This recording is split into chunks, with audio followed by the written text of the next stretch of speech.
നമസ്കാരം. ഇത് വിഷയം സ്ത്രീകളുടെ സ്വയംഭോഗം. അപ്പോൾ ഇത് കേൾക്കണവർ ചിന്തിക്കും, ഒരു പുരുഷനായിട്ടുള്ള ഇവന് ഈ കാര്യം എങ്ങനെ ആധികാരികമായിട്ട് പറയാൻ കഴിയുമെന്ന് ചിന്തിക്കുന്നുണ്ടാവും. എനിക്ക് കഴിയും, കാരണം ഞാൻ കളിച്ചോടത്തോളം പെണ്ണുങ്ങളോട് ഞാൻ ഇതിനെപ്പറ്റി സ്റ്റഡി നടത്തിയിട്ടുണ്ട്, ചോദിച്ചിട്ടുണ്ട്, മനസ്സിലാക്കിയിട്ടുണ്ട്. ഒരു ഡോക്ടർമാരോ അല്ലെങ്കിൽ സൈക്കോളജിസ്റ്റുകളോ അങ്ങനത്തെ ഒരു ശതമാനക്കണക്കാണ് പറയുക. എങ്ങനെ ഈ ശതമാനക്കണക്ക് ഇവർക്ക് കിട്ടണത്? ഇപ്പോൾ ഡോക്ടർ അനിതാമണിയൊക്കെ പറയും 40% പേരെ ചെയ്യണുള്ളൂ, അല്ലെങ്കിൽ 50% പേരെ ചെയ്യണുള്ളൂ. ഇവർക്ക് ശതമാനക്കണക്ക് എവിടെ നിന്ന് കിട്ടി? ഓരോ ഇൻഡിവിജ്വലും ഓരോ സ്ത്രീകളും അവരുടെ സ്വകാര്യത, അവരുടെ ബെഡ്റൂമിൽ കയറിയിട്ട് ഒരു വിരലിടുക അല്ലെങ്കിൽ സ്വയംഭോഗം ചെയ്യുക. ഇത് ശതമാനം സർവേ ഒക്കെ വരുമ്പോൾ ഞാൻ ചെയ്യണ്ടെന്ന് പറയുക, ഒരു പെണ്ണും പറയൂല. പക്ഷേ കളിക്കാൻ കൊടുക്കണ പുരുഷന്മാരോട് സ്ത്രീകൾ മനസ്സ് തുറക്കും. എൻ്റെ അഭിപ്രായത്തിൽ 100-95% ഡെയിലി ചെയ്യണവരുണ്ട്, എപ്പോഴെങ്കിലും ചെയ്യണവരുണ്ട്, ആഴ്ച ചെയ്യണവരുണ്ട്. അതായത് ഒരു ദിവസം 3 തവണ ചെയ്യുന്ന സ്ത്രീനെ എനിക്കറിയാം. അത് അവർക്കൊരു ഇതാണ്, എന്താ പറയുക, അമിത വികാരം അവർക്ക് അടക്കാൻ പറ്റില്ല. സമൂഹം പറയും അവർക്ക് ഭയങ്കര ഇതാണ്, സ്വഭാവം മോശമെന്ന് പറഞ്ഞാൽ. പക്ഷെ അവരുടെ സ്വഭാവം ദൂഷ്യമല്ലത്, അവരുടെ ശാരീരികമായിട്ടുള്ള പ്രശ്നമാണത്, മാനസികവുമായിട്ടുള്ളത്. ഇപ്പം സ്വയംഭോഗം പല രീതിയിൽ ചെയ്യാം. മിക്ക സ്ത്രീകളും റിസ്ക് എടുക്കില്ല, വിരലുകളാണ് ഉപയോഗിക്കുക. അതായത് നമ്മളെ ക്ലിറ്റോറിസ് എന്ന് പറയില്ലേ, നമ്മുടെ നാടൻ ഭാഷ പറഞ്ഞാൽ കന്ത്. ഇത് 2 വിരലുകൾക്ക് ഇടയിലാക്കി വെച്ചിട്ട് അതിങ്ങനെ മുകളിലേക്ക് അടിക്കും, ഇങ്ങനെ സ്പീഡിൽ അടിച്ചു കൊടുക്കുക. അത് സിമ്പിൾ മെത്തേഡാണ്. ചില സ്ത്രീകൾ കുറച്ചും കൂടി യോനിൻ്റെ ഉള്ളിൽ ഇതിൻ്റെയോടൊപ്പം വിരൽ കടത്തുകയും ചെയ്യും. അത് ഓരോ ആൾക്കാരുടെ വികാരം അനുസരിച്ചിരിക്കും, വിരലിട്ട് അടിക്കും. ചില സ്ത്രീകൾ അധികം പഴുക്കാത്ത പഴം ഈ നിരോധൻ്റെ ഉള്ളിലാക്കിയിട്ട് കയറ്റി അടിക്കും. അതൊക്കെ കുറച്ച് മുതിർന്ന സ്ത്രീകളാണ്. ഭർത്താക്കന്മാരൊക്കെ നാട്ടിലില്ലാത്തവരൊക്കെ ചെയ്യുന്ന പണിയാണ്. കാരണം മറ്റുള്ള രീതിയിൽ എന്തെങ്കിലും വെജിറ്റബിൾസൊക്കെ ഉപയോഗിച്ചാൽ അത് ഭയങ്കര ഡേഞ്ചറാണ്. അതിൻ്റെ ഉള്ളിൽ പെട്ടുപോകും ചിലപ്പോൾ. അങ്ങനെ എത്ര കേസുകൾ. എൻ്റെ വൈഫ് മെഡിക്കൽ കോളേജിലാണ് ജോലി എടുക്കുന്നത്. അവിടെ ഒരു കേസ് വന്ന് നീളമുള്ള ബൾബ് കയറ്റി അടിച്ചിട്ട് എങ്ങനെയോ ബൾബ് പൊട്ടി. ഈ പെണ്ണാണെങ്കിൽ മാരീഡല്ല.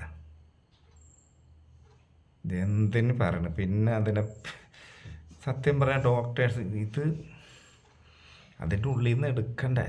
എങ്ങനെയൊക്കെയാണ് അത് ചെയ്ത്? ഓപ്പറേഷൻ തിയേറ്ററിലാണ് അവർ ഡ്യൂട്ടി കഴിഞ്ഞ് വരുമ്പോഴും തിയേറ്ററിലാണ് ഹോട്ടൽ ചെയ്തുകൊണ്ട് നിൽക്കുക. ഒരിക്കലും അങ്ങനത്തെ പരീക്ഷണം ആരും നടത്തരുത്. ചില സ്ത്രീകൾക്ക് കാമം കൂടി എന്താ ചെയ്യേണ്ടതെന്ന് അറിയില്ല.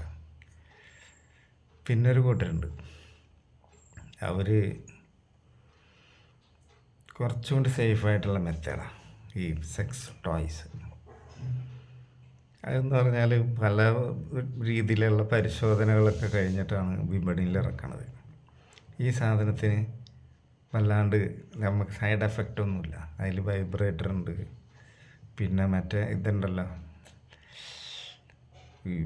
അതിൻ്റെ പേരുകളൊന്നും എനിക്കറിയില്ല. ശരിക്കുള്ള ലിംഗത്തിൻ്റെ അതേ ഷേപ്പും അതേ സോഫ്റ്റ് മാർദ്ദവും ഉള്ളത് ബാറ്ററിയിൽ വർക്ക് ചെയ്യണതുണ്ട്. പിന്നെ കന്തിൻ്റെ മാത്രം ഇങ്ങനെ സിമുലേറ്റ് ചെയ്ത് വികാരം വരുന്നത് പല മോഡൽ ടോയ്സും ഉണ്ട്. അതൊക്കെ നഗരങ്ങളിൽ താമസിക്കുന്നവർക്കാണ് അവൈലബിലിറ്റി ഉള്ളൂ. ഈ ഗ്രാമപ്രദേശത്തുള്ളവർക്കൊന്നും അത് ഓൺലൈനിൽ മേടിക്കാൻ ഒന്നും കഴിയില്ല, പ്രത്യേകിച്ച് അറിയാനും വയ്യ. അപ്പോൾ ഇവർ ഇത്തരം നാടൻ പ്രയോഗങ്ങളാണ് ചെയ്യുക. എന്തായാലും നമ്മൾ ഈ സ്വയംഭോഗം ചെയ്യണോണ്ട് ഒരുപാട് ഗുണങ്ങളുണ്ട് സ്ത്രീകൾക്ക്. യോനീൻ്റെ മസിൽസ് അതെപ്പോഴും റിലാക്സ് ആകും, ബലപ്പെടും. അതേപോലെ കന്യകകളായിട്ടുള്ള വിവാഹം കഴിക്കാത്ത സ്ത്രീകൾ ഇത് ചെയ്താൽ അവർക്ക് വിവാഹ ജീവിതത്തിൽ ഏർപ്പെടുമ്പോൾ കുറച്ചും കൂടി പ്രയോജനപ്പെടും. കാരണം യോനീൻ്റെ മസിൽസ് സ്ട്രോങ് ആവും. എന്തിന് ഡെലിവറിക്ക് വരെ ഈ സ്വയംഭോഗം നല്ലതാണെന്നാണ് വിദഗ്ധരായിട്ടുള്ള ആൾക്കാർ പറഞ്ഞത്. ഈ ശതമാന കണക്ക് കൊണ്ടുവരുന്ന ആൾക്കാരാണ് എനിക്ക് മനസ്സിലാകാത്തത്. ഇത്തരം സ്വകാര്യ സംഭവങ്ങൾക്കൊക്കെ ആരെങ്കിലും വെളിപ്പെടുത്തുക. ചിലർ പറയും. അപ്പം ഞാൻ പറയണത് എൻ്റെ അഭിപ്രായത്തിൽ ഞാൻ ചെയ്തിടത്തോളം പെണ്ണുങ്ങൾ അതിൽ 99 പണം അടിക്കുന്ന ആൾക്കാരാണ്. ഡെയിലി അടിക്കുന്ന പെണ്ണുങ്ങളുണ്ട്. ചില ആൾക്കാർ പെണ്ണുങ്ങളിങ്ങനെ പെയിൻ്റ് അടിക്കണം ഈ ശതമാന കണക്ക് കൊണ്ടുവന്നിട്ട്. സ്ത്രീകളൊന്നും അത്തരക്കാരല്ല, അശ്ലീലൊന്നും ആരും ചെയ്യില്ല. ഇങ്ങനെ ചില ഫെമിനിസ്റ്റുകളൊക്കെ വന്നിട്ട് ഡോക്ടർമാർ സ്ത്രീകളെ വെള്ളപൂശ ശുദ്ധ കളവാണ്. 40% പെണ്ണുങ്ങളെ കേരളത്തിൽ സ്വയംഭോഗം ചെയ്യുന്നുള്ളൂ. മറ്റുള്ള സ്ത്രീകൾക്ക്, ചില സ്ത്രീകൾക്ക് ഇത് എന്താണെന്ന് അറിയാനേ പാടില്ല. അത് ചിലപ്പോൾ സത്യമായിരിക്കും, ചിലപ്പോൾ ഭയങ്കര ദൈവവിശ്വാസം. ഈ ക്രിസ്ത്യാനി പെണ്ണുങ്ങളൊക്കെ ചിലർ ഇതെന്താണെന്നൊന്നും അറിഞ്ഞിട്ടുണ്ടാവില്ല. അത് മതം ഇങ്ങനെ പേടിപ്പിച്ച് നിർത്തിയേക്കുക. എന്നാലാ കന്യാസ്ത്രീ മഠങ്ങളിലെ കന്യാസ്ത്രീകൾക്ക് സകലർക്കും അറിയാം ഇതെന്താ സംഭവം, ചെയ്യാറുമുണ്ട്.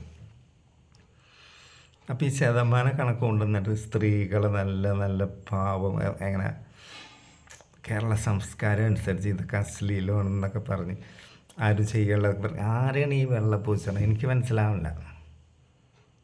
ഇത് വെള്ളപൂശേണ്ട സംഗതിയല്ല. സത്യമായിട്ട് പറയണം. കോളേജിലൊക്കെ പഠിക്കുന്ന പെൺകുട്ടികളൊക്കെ വാനടിക്കലുണ്ട്. പ്രത്യേകിച്ച് ഇപ്പം അവർക്ക് പോൺ വീഡിയോസ്.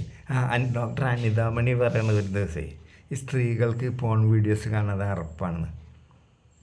ഓലൊക്കെയാണ് സ്ത്രീകളാണ് കേരളത്തിൽ ഏറ്റവും കൂടുതൽ പോൺ വീഡിയോസ് കാണുന്നത്. ഇവർക്ക് എവിടെ നിന്നാണ് ഈ കണക്ക് കിട്ടുന്ന? പെണ്ണുങ്ങൾക്ക് അറപ്പാണ്. എന്താ ആണിൻ്റെ ലിംഗവും അല്ലെങ്കിൽ ആണും പെണ്ണും തമ്മിൽ സംഭോഗം ചെയ്യണ കണ്ടാൽ അറപ്പാണല്ലോ. ഒരു ഡോക്ടറാണല്ലോ അവർ ഡോക്ടർ എന്ന് പറഞ്ഞാൽ അവർ വെറും ഗൈനക്കോളജിസ്റ്റ് മാത്രമാണ്. അല്ലാണ്ട് സ്ത്രീകളുടെ സൈക്കോളജിയും എല്ലാ സാധനവും എടുത്ത് അവർ വിളമ്പണതാണ്. ഇത് എവിടെ നിന്ന് പഠിച്ചാണ്? ഇവരുടെ കരിക്കുലത്തിൻ്റെ ഭാഗമായിട്ടൊന്നും ഇവർക്ക് അങ്ങനത്തെ കോഴ്സൊന്നുമില്ല. ഗൈനക്കോളജിസ്റ്റ് എന്ന് പറഞ്ഞാൽ അവരുടെ പ്രസവം, യോനി, ഗർഭപാത്രം ഇതുമായിട്ട് ബന്ധപ്പെട്ട രോഗങ്ങൾ, ഇങ്ങനത്തെ കാര്യങ്ങളൊക്കെ അവർ പഠിച്ചിട്ടുണ്ടാവും. അല്ലാണ്ട് മറ്റുള്ള സെക്സ് കാണുമ്പോൾ അങ്ങനെ ചെയ്യണം, അതെന്താണ് ഇതെന്താണ്, എല്ലാത്തിനും ആധികാരികമായിട്ട് പറയാനുള്ളൊരു കമ്മിറ്റീൻ്റെ പ്രസിഡൻ്റായിട്ടാണ് ഇപ്പോൾ അവരിയ്ക്കുന്നത്. ഇവരാണ്ട് പറയണം അത് സ്ത്രീകൾക്ക് അറപ്പാണ് പോൺ വീഡിയോസ് കാണുന്നത്. ഇവരോട് പറഞ്ഞിട്ടാണ് പെണ്ണുങ്ങൾ അവരവരുടെ മുറിയിൽ സ്വകാര്യമായിട്ടിത് കാണുന്നത്. ഇതൊക്കെ ഗൂഗിളിലൊക്കെയുള്ള സർവേ നടക്കും. സ്ത്രീകൾ ഉപയോഗിക്കണം ഫോൺ, അങ്ങനെ വരുന്ന വാർത്തകളാണ്. സ്ത്രീകളാണ് കൂടുതൽ ഇത് ഉപയോഗിക്കുന്നത് കേരളത്തിൽ. ഇഷ്ടം പോലെ പെണ്ണുങ്ങളിത് കാണുന്നുണ്ട്. അതൊക്കെ സമയവും സന്ദർഭമൊക്കെ നോക്കി സേഫായിട്ടുള്ള സമയത്തൊക്കെയാണ് അവരിത് കാണുള്ളൂ. ആണുങ്ങളും അങ്ങനെ തന്നെയല്ല. ആരെങ്കിലും പരസ്യമായിട്ട് പോൺ വീഡിയോസ് കാണുന്നുണ്ടോ? ഇതൊക്കെ കാണുമ്പോൾ ചെറിയൊരു ഇളക്കം ഉണ്ടാവും. ഒരു വാണമൊക്കെ അടിക്കാത്ത മനുഷ്യരല്ല, അത് സ്ത്രീ ആയാലും പുരുഷനായാലും. ഇതൊക്കെ കാണുമ്പോൾ നമ്മൾക്ക് വികാരം വരണം ശരിക്ക്. അതിനാണ് ഇതൊക്കെ പടച്ചുണ്ടാക്കണത്. ഒരു പോൺ വീഡിയോ കണ്ടിട്ട് വികാരം വരുന്നില്ല, അറപ്പാണെന്ന് പറഞ്ഞെങ്കിൽ അവർക്കെന്തോ മാനസിക പ്രശ്നമുണ്ട്. എന്താ ഈ അറപ്പ്? ഇപ്പോൾ ഒരു ആണും പെണ്ണും ഇത് ചെയ്യുന്ന ഒരു സംഭവമില്ല. അത് വെറൈറ്റി ഡിഫറെൻറ്റ് നാടുകളിലുള്ള ആൾക്കാർ ചെയ്യുമ്പോൾ അതൊരു കൗതുകത്തിലൊക്കെ കാണും. കുറച്ച് നേരം കാണുമ്പോൾ നമ്മൾക്കൊരു വികാരം വരാനുണ്ട്. ഒന്നും വേണ്ട, സൈലൻ്റായിട്ട് ഒറ്റയ്ക്ക് എവിടെയെങ്കിലും വിജനമായിട്ടുള്ളൊരു സ്ഥലത്ത് നമ്മളുണ്ട്. അവിടെ മറ്റുള്ള മൃഗങ്ങൾ തമ്മിൽ ഇണചേരണ കണ്ടാലും മനുഷ്യൻ്റെ മനസ്സിലുള്ള സെക്സ് ഉണരുമെന്നാണ് പറയണത്. അത് ഞാൻ പറഞ്ഞതല്ല, ഇതിനെപ്പറ്റി ഡീപ്പായിട്ട് പഠിച്ച ആൾക്കാർ പറയുന്നതാണ്. മറ്റു ജീവികൾ ഇണചേരണ കണ്ടാലും മനുഷ്യൻ്റെ മസ്തിഷ്കത്തിൽ സെക്ഷുവലായിട്ടുള്ള കാര്യങ്ങൾ ചെയ്യാനുള്ള ടെൻഡൻസി ഉണ്ടാവുമെന്നാണ് പറഞ്ഞത്. പിന്നെ പോൺ വീഡിയോ മനുഷ്യനിങ്ങനെ ചെയ്യണ കണ്ടാൽ വികാരം വരണം, സ്വയംഭോഗം ചെയ്യണം.